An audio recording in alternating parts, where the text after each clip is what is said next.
Hello, peace seekers. This is Saniqua White, just dropping in to give you a piece of my mind that will hopefully give you some peace of mind. Today, I want to talk a little bit about what I see as the differences between coaching and counseling because I am both. So, I want to kind of give you a little bit of a perspective on the differences so you may be able to decide which one will be better or best for you. I've been licensed as a counselor in the state of Texas since 2006.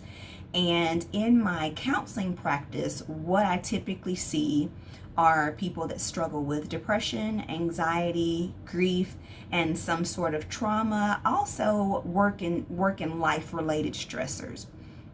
So counseling for me is looking at the past and trying to resolve those past issues to get you up to the current where you can kind of start afresh, figuratively, because you really won't start over in life, but figuratively, so that you're not carrying the baggage from the past with you anymore. Those things that will cause triggers, those things that have not been resolved, that you have carried into your current state, that are affecting you even though they happened in the past. For some people, even though it happened in the past, if it's not resolved, it will still haunt you and bother you and affect your life right now, today. So for me, that's what I do with my counseling clients. We work on things that have happened in the past that are still affecting them today and trying to resolve those things so that you get a fresh start, figuratively, from right now. Coaching is starting from right now and trying to launch you into the future. So there may be little things that you may have to dip back into the past to kind of take for an example, or take an education on learn a lesson from, and those types of things. But coaches should not be going back deep into your past. They're not trained for that unless they are counselors as well. But even with that, there's a fine line, because counselors function, we're licensed by the state that we live in, or by the state that we have gotten licensed in. Some therapists are, or counselors are, and I'll use those words interchangeably, therapist, counselor. Some counselors are licensed in multiple states. But usually you're licensed in the state in which you live, or unless you've gotten a license in a different state for several different reasons. But coaches are not licensed individuals typically, and there are no strong governing boards for coaches. So you can kind of get away with some things as coaches that you cannot do as a counselor. And that's why I have separated my two companies. When I am operating under my counseling license, there are board rules, there are restrictions, there are limitations, there are things that I can and cannot do as a counselor, as a therapist, that do not apply if I'm a coach. But because I am still licensed, typically I abide by my licensed board rules even when I am coaching. So I'm not going to break confidentiality. I'm never going to tell anybody about your information. So there are some things that coaches can do that counselors cannot, because we are licensed by a state governing board, at least in one state, if not several. So counseling, like I said, it's coming from the past and getting rid of, or resolving issues that were stemming from your past that happen to be still bothering you to this day. Coaching is kind of like a springboard, at least that's the way I think of it. Let's get you moving. These are people that need to set goals, have accountability, set life strategies for the future, maybe tweak coping strategies, build some if there aren't any. So the main people that I work with in my counseling practice are people with depression, anxiety, trauma, grief, work-related, stress-related issues. Coaching, I have a specific group of people that I work with Nowadays, we would call them influencers if you wanted to lump them in a category, but specifically, I work with creative artists, ministers of the gospel, some athletes sprinkled in. But also, when you think about influencers, I also want you to think about everyone who has influence. If you're a teacher, don't you want to have influence over your students? If you're a parent, don't you want to have influence over your children? So on and so forth. So in my coaching practice, if you lumped it into one category, it would be influencers that I work with.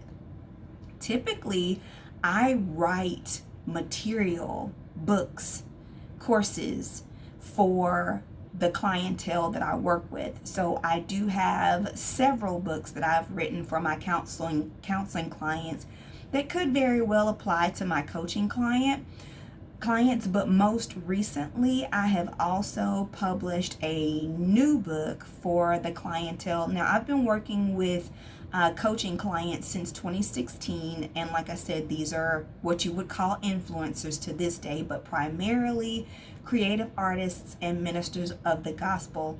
And so the new book that I have coming out is called Before You Blow Up. Now, this is a proof copy, so there's a line going right through the title because this is a proof copy, because at the time that I'm making this video, the book is not actually out. But April 4th, the book will publish and it'll be available to the public. But what you can't see is that it says 7 essential questions to mentally prepare influencers for your platform.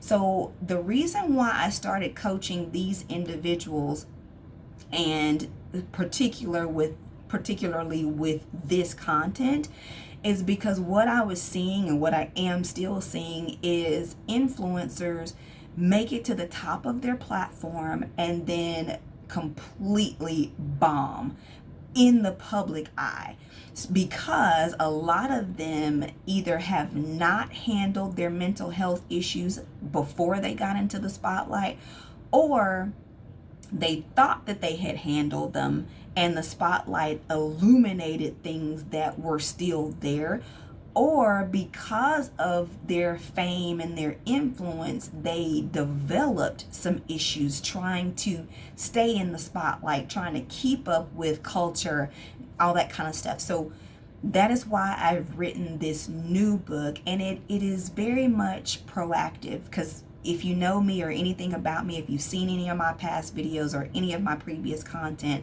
I am about proactive mental health. I don't want people to wait until their lives are falling down around them, completely crumbling, before you try and get help. So my intent with this content is to get ahead of the train. In counseling, the train is already blown through. You have already been traumatized, you have already been hurt, whatever the situation is has already happened, and now we're trying to heal from those issues, those events. What I'm wanting to do with my coaching clients is get ahead of that. If I can see the pitfalls of your platform, because I've already seen it in my counseling clients, because my counseling clients are also influencers. It's just that I caught them on the back end where they had to do counseling. So my coaching clients, I already know some of the pitfalls of your platform. So I want you to see what could happen if you keep going in the direction that you're headed right now. What could happen to you if you don't stop, take a moment, get yourself together, and then keep moving forward. So again, this video is just to talk about, kind of to let you know the differences that I see between counseling and coaching. I'm going to start some more videos talking about the content that I just showed you. The book is called Before You Blow Up, and it's basically proactive mental health. I want people to start getting in front of the train instead of letting the train hit you to where you need counseling. I am not against counselors. I am a counselor. I still counsel certain people in my other business. But my coaching business, that is totally separate from counseling, is about getting ahead of the train, doing something proactively to hopefully keep you from falling at all, or at least keep you from falling so hard before you reach the top of your platform, or while you're there, also to sustain what you already have. So I hope that is helpful in you deciding whether or not you need counseling or coaching. I'll probably drop some links in the description box to give you some more ideas on some things that you can look for, or an assessment maybe that you can take that will give you an idea of where you fall in the spectrum.